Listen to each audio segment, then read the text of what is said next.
আসসালামু আলাইকুম। আজকের এই ভিডিওটা খুবই গুরুত্বপূর্ণ, তবে আমাদের এই কথাবার্তায় খুব বেশি যে কাজে দিবে তা না। তবে যেহেতু আমিও নিজে একজন ছাত্র ছিলাম, এখন হয়তো সেই বয়সটা পার করে আসছি, আমার বাচ্চা এখন ছাত্র। তা আমরা যারা ছাত্ররা আছি, সেই প্রাইমারি স্কুলে যে শিক্ষকরা আমাদেরকে পড়িয়েছেন তাদের প্রতি শ্রদ্ধা জ্ঞাপন করে আজকের ভিডিওটা সবাই শেয়ার করবেন, যদি একদিনের জন্য হলেও স্কুলে গিয়ে থাকেন। একটা ভিডিও ফুটেজ গতকাল কি খুবই ভাইরাল ছিল, আজকে আমি জাস্ট একটু আপনাদেরকে দেখাইছি। এখন এই কাজটা যেটা করছে সেটা হচ্ছে আমাদের একজন পুলিশ ভাই, ওনার হাতের লাঠিটা দিয়া এমন ভাবেই পিটাচ্ছিলেন, সামনে যারে পাচ্ছেন তারে মনে হচ্ছিল যে এরা কোনো অপরাধী, এরা কোনো সন্ত্রাসী। এখন কেন আসলে পিটাচ্ছিলেন? আপনারা সকলে জানেন যে প্রাথমিক শিক্ষকদের একটা আন্দোলন চলছে। এখন এখানে হয় কি, যে ধরেন সরকার বনাম কর্মচারী, তাদের মধ্যে ঝামেলাটার মিডলম্যান এসে দাঁড়া হইতে হয় পুলিশকে। এটাও তাদের ডিউটির প্রয়োজনে, শান্তি শৃঙ্খলা রক্ষার প্রয়োজনে। তবে আপনি প্রয়োজনে আইন ব্যবহার করবেন, আপনি প্রয়োজনে কি বলা হয়েছে, যে কোনো অস্থিতিশীল পরিস্থিতিকে শান্ত করার চেষ্টা করবেন, কিন্তু হাতের লাঠিটা এই পুলিশ কনস্টেবল আপনি যেভাবে ঘুরাইছেন ভাই, আপনার এই পিটা দেখা সারা বাংলাদেশের শিক্ষকরা একটা সিদ্ধান্ত নিচ্ছে, আপনি শুনছেন তো? তা আপনাদের সবার পরিবারের জন্য তো এটা খারাপ হবে। সারা বাংলাদেশের পুলিশদের কোন সন্তানকে প্রাইমারি স্কুলের শিক্ষকরা পড়াবে না। এখন কেন পড়াবে না? এই মাইরের ভিডিও দেখা, বা যারা এখানে মাইর খাইছেন, আজকে যা ঘটছে।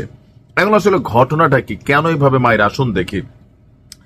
প্রাথমিকের যারা শিক্ষকরা আছেন, আজকে তারা ঢাকাতে একটা প্রোগ্রাম করতে গিয়েছিলেন, সেটা হচ্ছে যে 13 থেকে আপনার 10ম গ্রেডে আসার জন্য, মানে তাদের সুযোগ সুবিধা বিভিন্ন বিষয় নিয়ে তারা 13 থেকে 10ম গ্রেডে আসতে চায়, সুযোগ সুবিধা। এখন 10ম গ্রেডে শুধুমাত্র একটা প্রাইমারি স্কুলে যিনি প্রধান শিক্ষক থাকেন তিনি পান, বাকিরা কিন্তু পান না।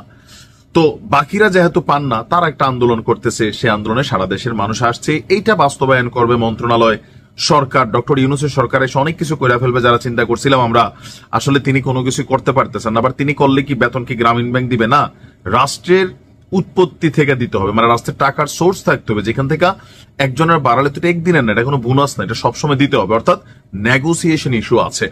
তো দাবি আন্দোলন আদায়ের জন্য আমাদের শিক্ষকরা রাজপথে নামছেন। এখন তারা সেখানে রাস্তাঘাট দখল করছেন, এতে আবার যান চলাচলের ভেজাল আছে। আবার ধরেন এই যে আওয়ামী লীগের একটা প্রোগ্রামকে ঘিরে সারা বাংলাদেশে একটা সরকারের মধ্যে টেনশন আছে, পুলিশের মধ্যে টেনশন আছে, কখন কোথায় যে কি ঘটে।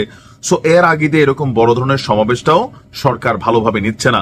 স্বরাষ্ট্র মন্ত্রণালয় শক্তভাবে কিন্তু এটাকে ডিল করার জন্য একটা নির্দেশনা দিচ্ছেন।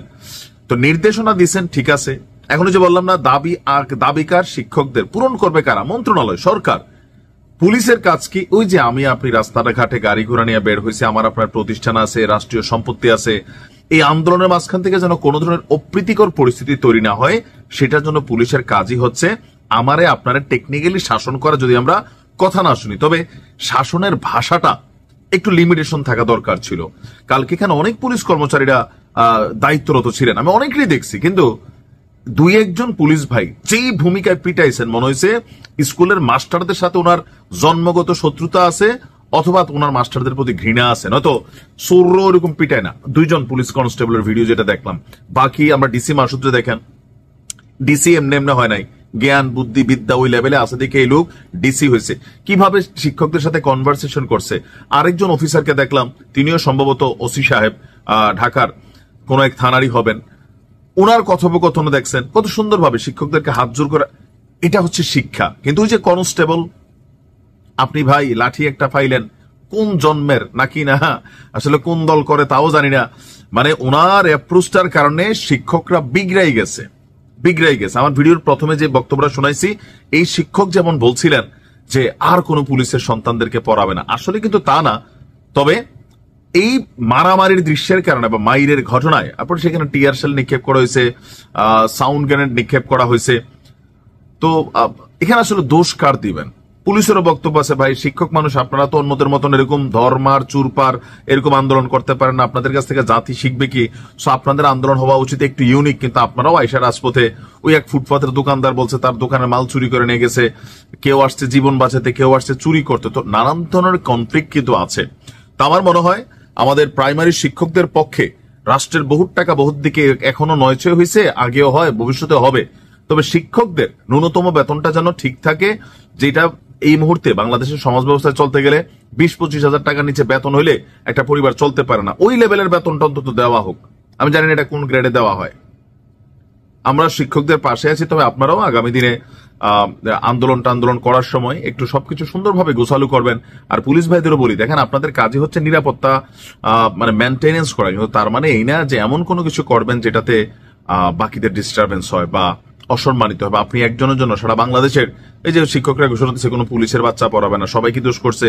কালকে তো বহুত পুলিশ ভালো ব্যবহারও করছে। তাইলে শাসন করবেন ঠিক আছে, বাট কাকে করছেন, কার সাথে লাঠি তুলছেন, একটু হিসাব করে তুলবেন। ভালো থাকুন।